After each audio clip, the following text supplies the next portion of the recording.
के शो में। चेयरमैन नैब की सरबराही में नैब की काबिले सत्ताइश कारकर्दगी।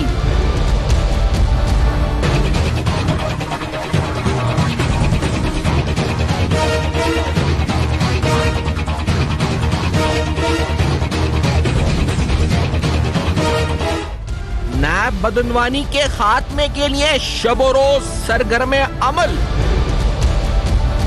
चेयरमैन नैब की मौसर हिकमत अमली, रायामा सर्वे, उम्दा कारकर्दगी तस्लीम।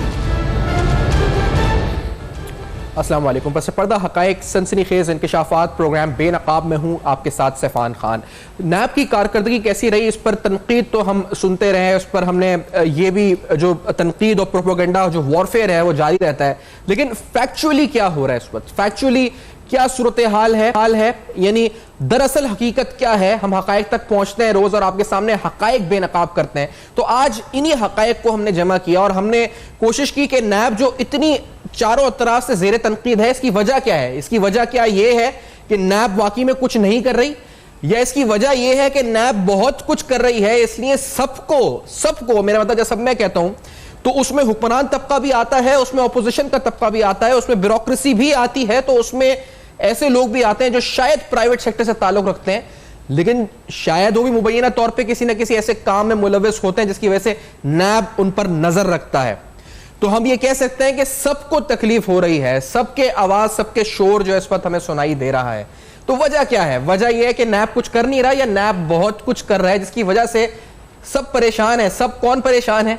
जिनको परेशान होना चाहिए नैब ऑर्डिनेंस से, जिनको परेशान होना चाहिए नैब के बैसत एक इदारे से, और जिनको परेशान होना चाहिए नैब की इंक्वायरी, इन्वेस्टिगेशन और रेफरेंसेस से। कुछ डिटेल्स हमने मुरत्तब की, जैसे जावेद इकबाल साहब के आने के बाद से नैब में क्या तब्दीलियां आई। हम सब जानते हैं कमरुज़्ज़मान चौधरी साहब के दौर के वक्त बहुत से ऐसे केसेस थे जो बहुत से रुके हुए थे कई टाइम से, और जैसे जावेद इकबाल साहब के आने के बाद एक नेशनल एंटी करप्शन स्ट्रैटेजी हम कह सकते हैं कि मुरत्तब हुई। इसकी डिटेल्स में आगे आपको बताएंगे भी।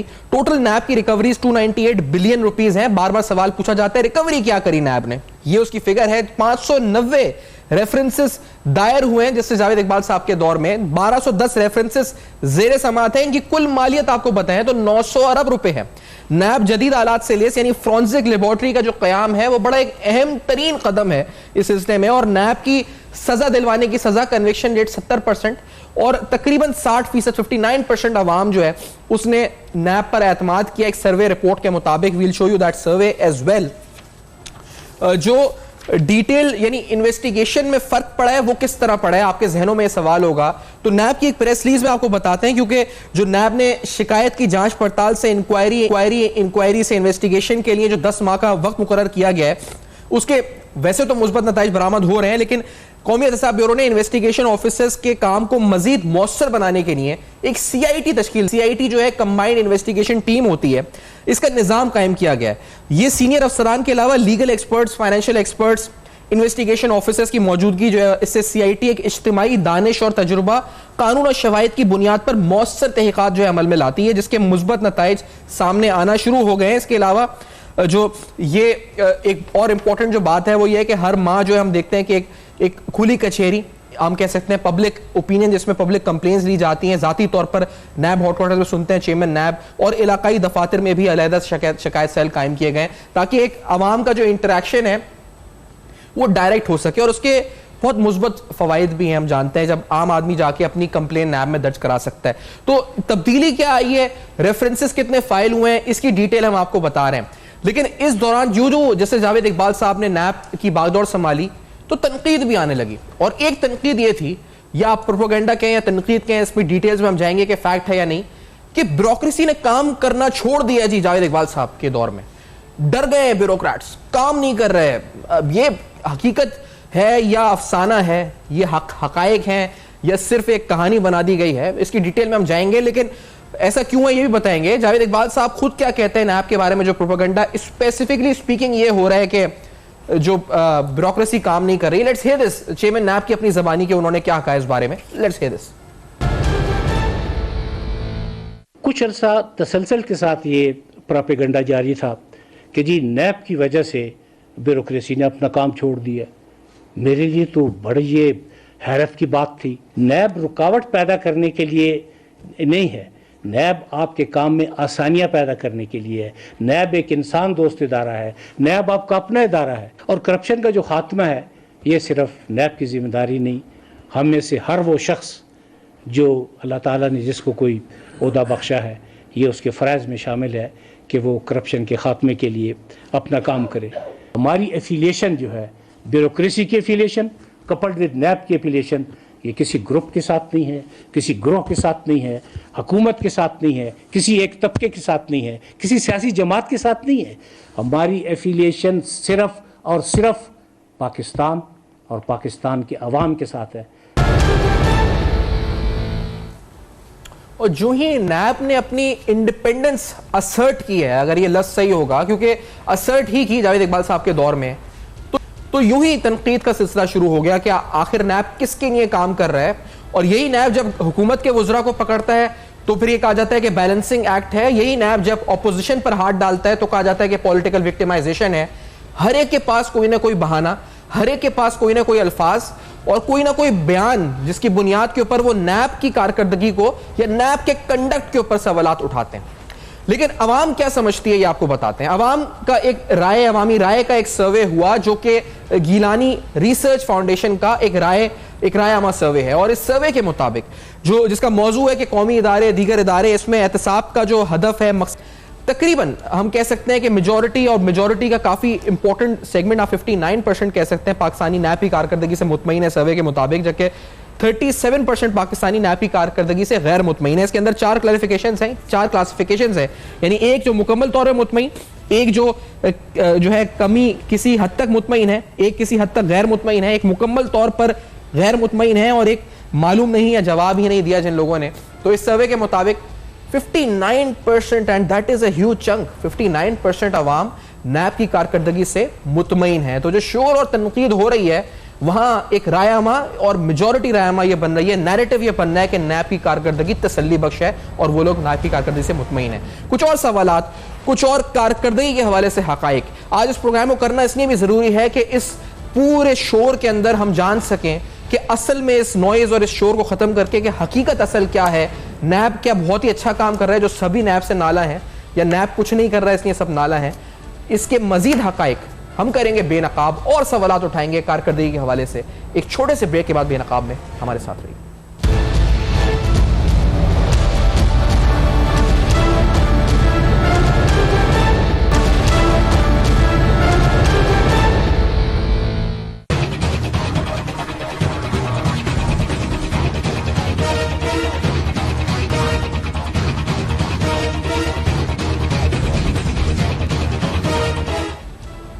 वेलकम बैक, आप देख रहे हैं बेनकाब और आज बेनकाब में हम एक अहम तरीन हकायक के साथ रिसर्च बेस्ड आपको तफसीलात से आगाह कर रहे हैं कि नैब आखिरकार काम क्या कर रहा है। जो सवाल उठते हैं कि रिकवरी कितनी करी है, 298 बिलियन की रिकवरी की है, कन्विक्शन रेट कम है जी नैब का, 70% कन्विक्शन रेट है। अब बोला जाए कि रेफरेंसेस कितने दायर किए, सिर्फ मीडिया पर आते हैं, रेफरेंसेस दायर नहीं होते।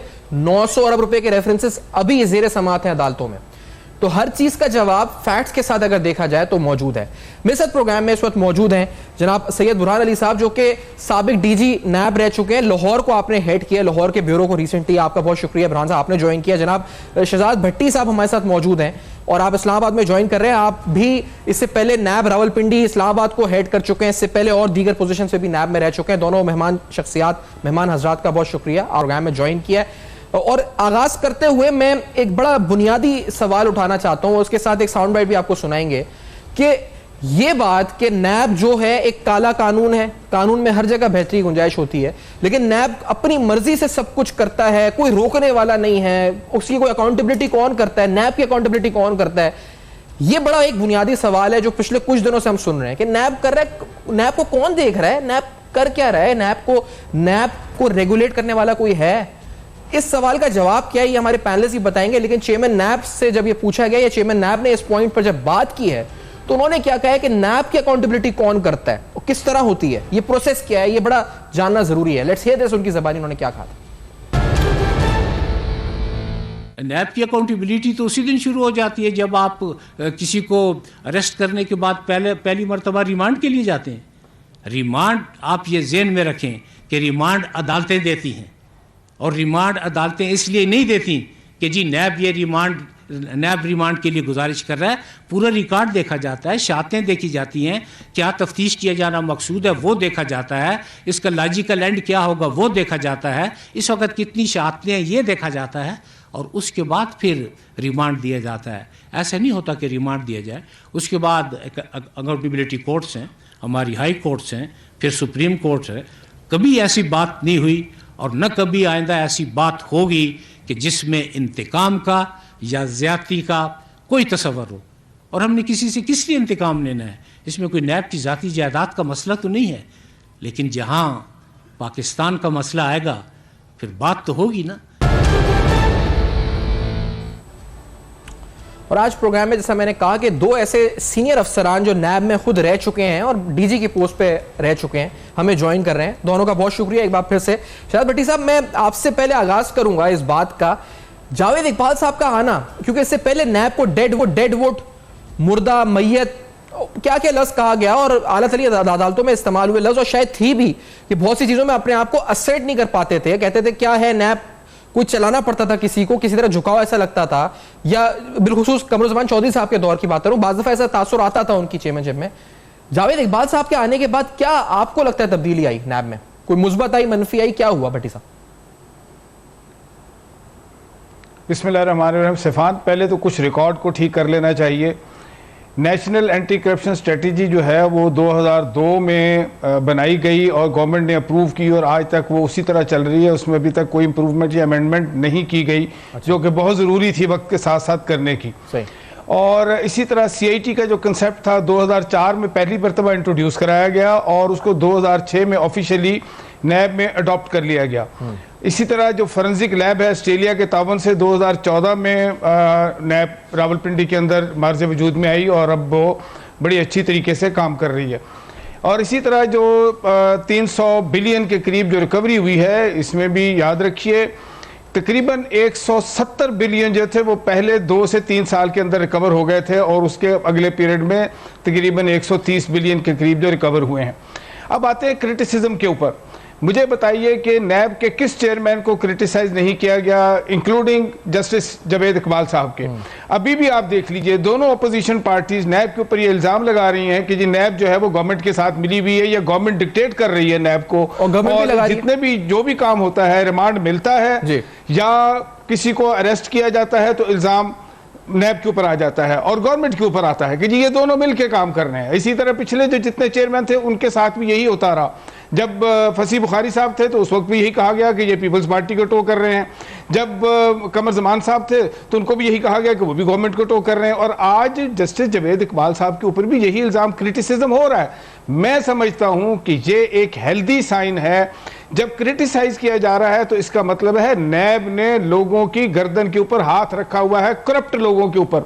नैब 4 प्रॉन्ग में चल रहा होता है और ये जो आपने बताया है कि 59% लोगों ने हमायत की है। मुझे याद है 2014 में सारे गवर्नमेंट के जितने अदारे थे उनके ऊपर पिलडेट ने एक सर्वे किया था और उसमें सबसे ज्यादा नंबर जो मिले थे 42% लोगों ने लाइकिंग नैब के ऊपर शो की थी। तो ये एक प्रोग्रेसिव इंप्रूवमेंट है जो नैब की आ रही है। लेकिन होता क्या है, एक साइड पे तो नैब वो करप्ट पैसा निकाल रही होती है जो गवर्नमेंट ऑफिशियल्स ने करप्शन की होती है और गवर्नमेंट के एक्सचेकर को नुकसान पहुंचाया होता है, और दूसरी तरफ नैब उन लोगों को, पब्लिक एट लार्ज को रिलीफ दे रही होती है जिनको आम लोग, बिजनेसमैन लूट रहे होते हैं। लाइक ये जो हाउसिंग सोसाइटीज हैं या मुदारबा वाले स्कैम हैं, तो उनको जब उनके लूटे हुए पैसे वापस मिलते हैं तो उनका एतमाद जो है नैब के अलावा किसी के ऊपर नहीं जाता। मैं यहाँ एक बात और भी करता जाऊं, आप देखिए सुप्रीम कोर्ट क्रिटिसाइज तो नैब को जरूर करता है जहां इसकी जरा थोड़ी सी जो उनकी समझिए कि जो एक्सपेक्टेशंस के ऊपर पूरा नहीं उतरता।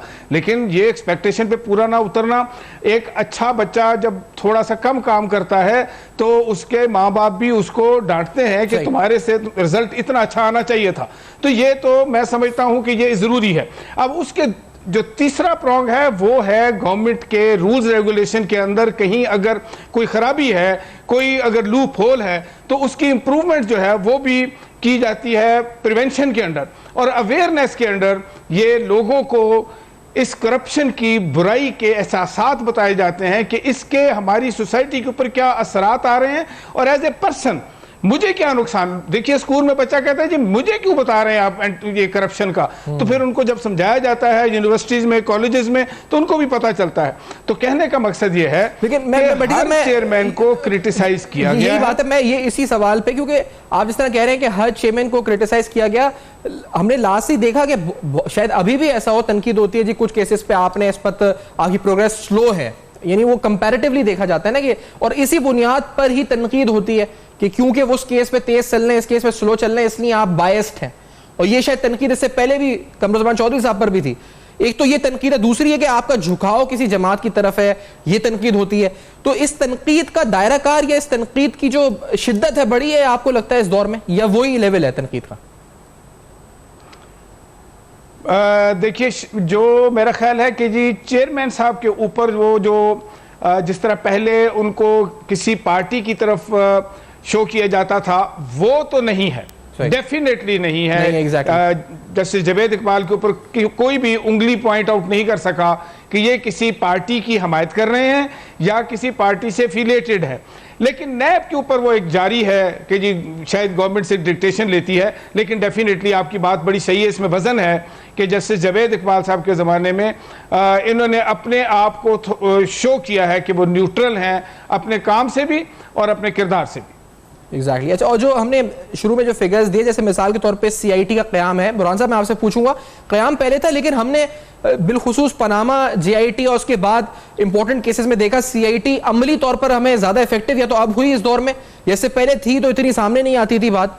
और इसी तरह से जो 298 बिलियन की रिकवरी है जो शायद अब 303 बिलियन हो गई है, वो रिकवरी भी जब से नैब बना है, यही बताने का मकसद है, जब से नैब बना है जब से अब तक की रिकवरी है। इसमें जावेद इकबाल साहब ने कितनी की है वो बात अलग है, लेकिन ओवरऑल रिकवरी है इस वक्त। और वो जिस तरह भट्टी साहब ने क्लैरिफाई किया, शुरू के 2-3 साल में आधी रिकवरी हो चुकी है।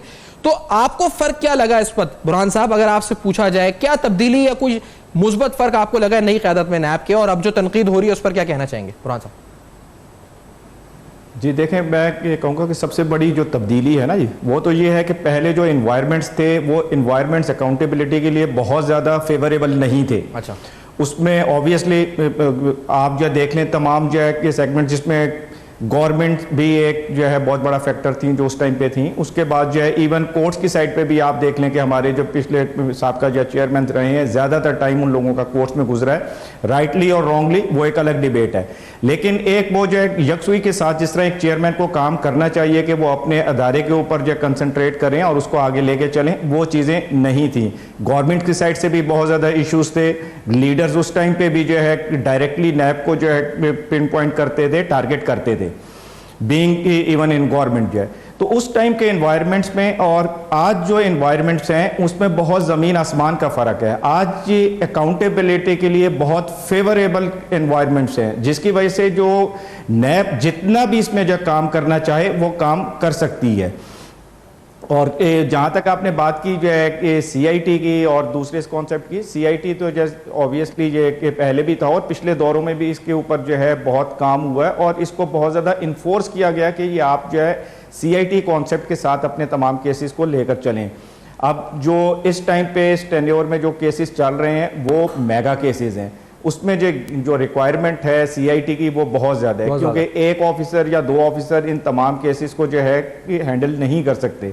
अब ये कंबाइंड CITs हैं, इसके अंदर एक्सपर्ट्स भी हैं, इसके अंदर जो है कि प्रोफेशनल अपनी फील्ड के वो भी हैं, और मिलकर ये तमाम एविडेंस, क्योंकि देखें इन्वेस्टिगेशन में कि इन्वेस्टिगेशन का ऑब्जेक्टिव क्या है, इन्वेस्टिगेशन का ऑब्जेक्टिव है फैक्ट्स को गैदर करना।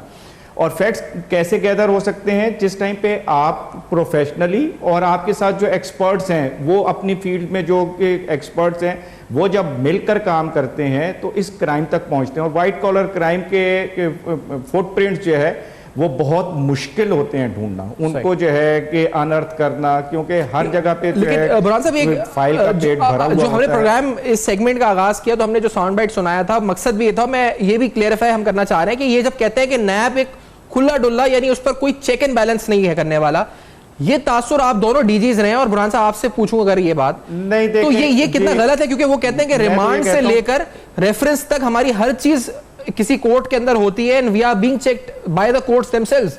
तो ये बात तो गलत है, इसका मतलब ये कहना कि इट्स ओपन, जो भी करे जो।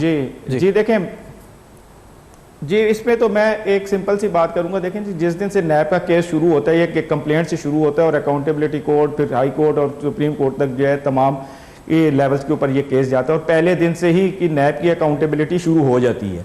और दूसरा इसकी एग्जांपल, इसके अकाउंटेबिलिटी कोर्ट्स या कोर्ट्स के अलावा जो है आपकी सबसे बड़ी अकाउंटेबिलिटी तो मीडिया करता है। अब आप ये देखें, वो एक केस जो है जिसके अंदर की हैंडकफ किया गया जो प्रोफेसर साहब को, जो करप्शन के चार्जेस के ऊपर जो है पकड़े गए थे, और उसके ऊपर नैब ने कितना सिवियर एक्शन लिया अपने ऑफिसर्स को, जो उन्होंने OSD किया, उनके अगेंस्ट इंक्वायरीज हुई, तमाम चीज़ें हुई। वेयरएज वो जो एक्ट था, अगर आप ट्रूली देखें, लॉ के मुताबिक था, कानून के मुताबिक था, एक मुलजिम को हथकड़ी ही लगती है और हथकड़ी के साथ ही वो कोर्ट में जाता है। तो ये तमाम चीज़ें हैं। इसकी तो अकाउंटेबिलिटी नैब की तो मीडिया भी है और उसके बाद जो है आपकी कोर्ट्स भी हैं। All the time NAB is passing through that accountability, self accountability, external एक ब्रेक की तरफ बढ़ना है, तो इंटरनल मैकेनिज्म ऑफ अकाउंटेबिलिटी को भी मजीद एलैबोरेट भी करते हैं और अहम हकायक और अहम सवालात, बिलखुसूस व्हाइट कॉलर क्राइम के हवाले से, म्यूचुअल लीगल असिस्टेंस के हवाले से नैब पर यह इल्जाम कि नैब तशद्दुद करता है या कोई गुआंतानामो वो स्टाइल जेल्स हैं उनके पास जहां पे वो रखता है लोगों को या मारता पीटता है, ये इल्जाम चेयरमैन नैब पे या इस दौर में जो लगा है, इसकी असल हकीकत क्या है, इस तक भी पहुंचने की कोशिश करेंगे बेनकाब में। इस ब्रेक के बाद हमारे साथ रहिए।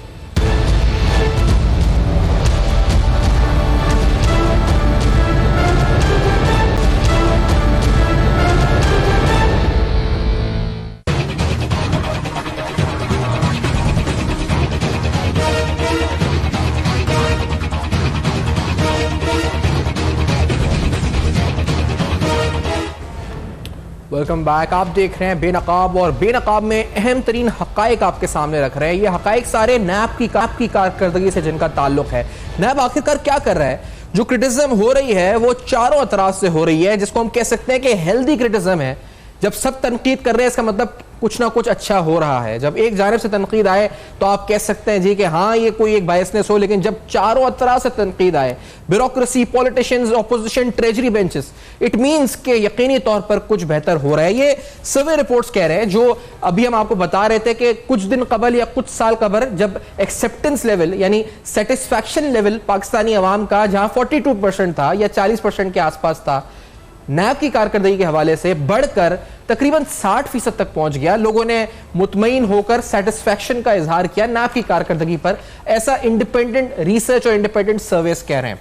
इसी तरह से जो तनकीद हो रही है उसकी तफसीलात में मजीद जाएंगे भी, और उनमें से एक तनकीद यह है जी कि नैब के पास ऐसे जेल्स या ऐसे सेंटर्स हैं जहां वो लोगों को रखते हैं के बाद जो है तशद्दुद होता है उनके ऊपर। उसकी भी हकीकत आपको दिखा देते हैं कि जो कुछ दिन कबल ही लाहौर के अंदर जब ये ज्यादा इल्जामात वहीं से सामने आ रहे थे, तो बाकायदा फुटेजेस हैं उस चीज के कि वहां जो खुद डीजी नैब ने जब दौरा करवाया और आंखों से देखा हुआ हकीकत जो है वो आप उसको झुटला नहीं सकते कि ऐसा कोई तफसीली, तो हमें कोई ऐसी चीज नजर नहीं आई जिसको हम ये कह सकें कि यहां कोई तशद्दुद का उनसर नजर आता हो।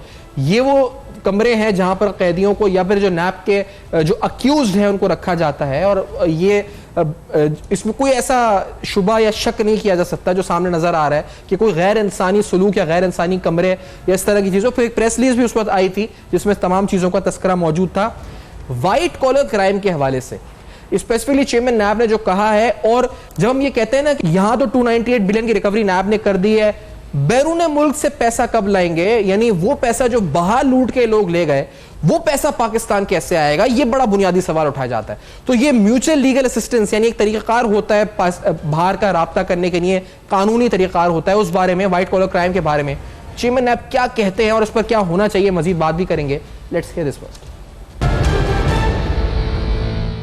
अब वाइट कॉलर क्राइम एक लाहौर से जब शुरू होता है, वाइट कॉलर क्राइम इस्लामाबाद आता है, फिर खलीजी रियासतों में चला जाता है, फिर मुख्तलिफ ममालिक में चला जाता है, और एक दिन पता लगता है कि जी जो कुछ है वो अमेरिका में या बरतानिया में किसी और मुल्क में इन्वेस्ट किया हुआ है।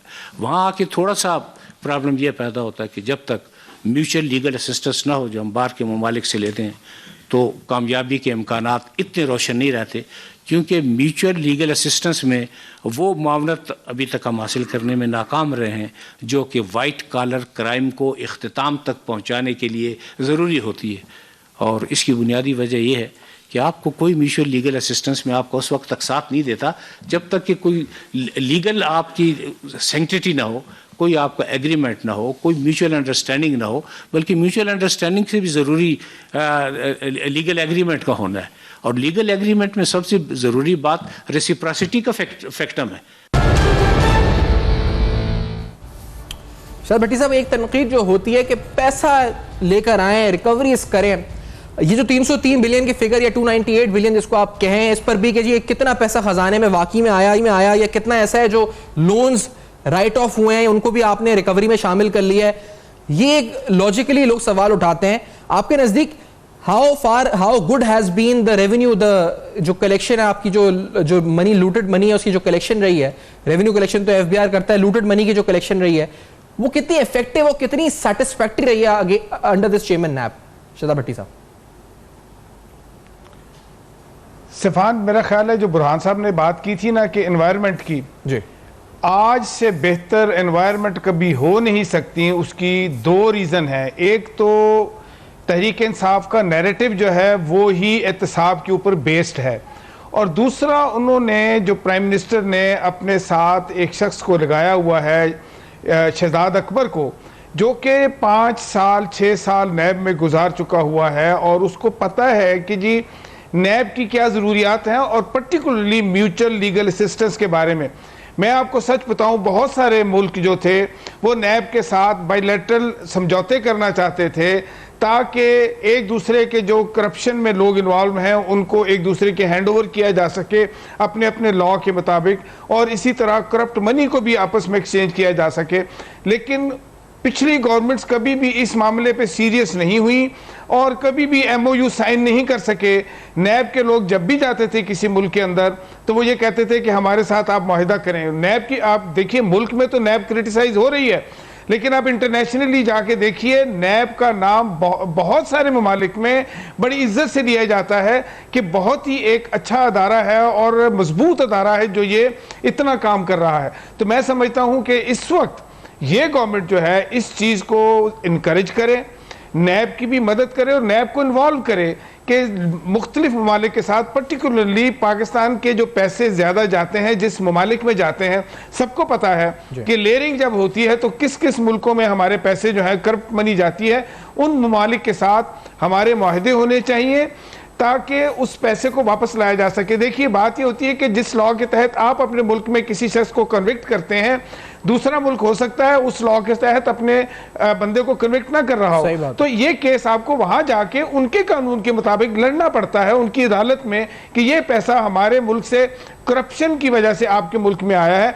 तो UN कैग के तहत ये एक अब प्रूवन, यानी हर एक ने एक्सेप्ट किया है कि अगर किसी मुल्क का पैसा करप्शन के जरिए दूसरे मुल्क में जाएगा तो उसको वापस किया जाएगा, लेकिन उसके लिए म्यूचुअल वायदे होने जो है ना वो बहुत जरूरी है। और मेरा ख्याल है कि ये गवर्नमेंट पहली दफा पूरी ये 19-20 साल जब से नैब बने हैं, ये पहली दफा है कि ये इतनी अच्छी एनवायरनमेंट मिली और इसके ऊपर सोच है कि ये कानून को अमेंड किया जाएगा। बुरहान साहब, एक और आपसे बात पूछना चाहेंगे, क्योंकि ये शायद कमरुज़्मान चौधरी साहब के दौर में इतना नहीं था, ये वाला जो उनसे तनकीद का सुनते थे, जो ह्यूमन राइट्स एस्पेक्ट है इस हवाले से, ये भी क्योंकि इस दफा ज्यादा गिरफ्तारियां या तो हो रही हैं या ज्यादा इस वक्त एक्टिव नैब हो गई है जावेद इकबाल साहब के दौर में, ये जो इल्जामात सामने आते हैं, इसका मैंने जिक्र इंट्रो में अभी किया था, इस इंट्रो में, इस सेगमेंट के, कि ये नैब पकड़ के जी इस वक्त रखती है, मारती है, तशद्दुद करती है, तो ये करती है, कितना गलत है ये? क्या एक पिक्चर पोर्ट्रे की जा रही है अबाउट नैब एंड व्हाई, और सही है क्या गलत है?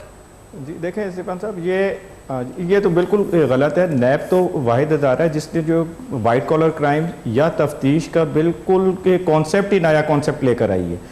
वो यहाँ पे मारना तो एक बहुत बड़ा, जब बहुत दूर की बात है, बहुत ऊंची आवाज़ में भी हम एक्यूज से बात नहीं करते। नैब के ऊपर तो आपने खुद ही देखा होगा कि मीडिया के अंदर आप लोगों ने अक्सर सुना होगा, इवन जो है कि एट टाइम्स जो है आपकी सुपीरियर कोर्ट्स भी जो है वो इसको तंजिया तौर पे जो इस्तेमाल करते हैं कि नैब क्या करती है। नैब तो एक्यूज को बुलाती है, सामने बिठाती है, चाय पिलाती है और उसके बाद जो है उनको जाने देती है। तो नैब के अंदर वो कॉन्सेप्ट जो है, नैब को ज़रूरत भी नहीं है, रिक्वायरमेंट भी नहीं है कि वो किसी को जो है किसी के साथ जो है तशद्दुद करे या किसी से, क्योंकि नैब ने किसी से मुलजिम से उसका बयान जो है कि फोर्सफुली तो रिकॉर्ड नहीं करवाना जो है। नैब के पास सारी चीज़ें होती हैं, एविडेंस बेस्ड हैं। उसने उस एविडेंस के साथ जो है एक्यूज को कन्फ्रंट करना होता है, जो एक लीगल रिक्वायरमेंट होती है, उसको बताना होता है, उसको एक मौका देना होता है कि अगर उसके पास कोई किसी किस्म का एविडेंस है तो वो अपने सामने अपना एविडेंस जो है रिकॉर्ड पे लाएं, और अगर वो प्लॉसिबल एविडेंस है तो ऑब्वियसली वो चार्ज ड्रॉप हो जाता है। सही। तो ये एक बिल्कुल मेरे ख्याल में जो है गलत बात है कि नैब के अंदर किसी किस्म की जो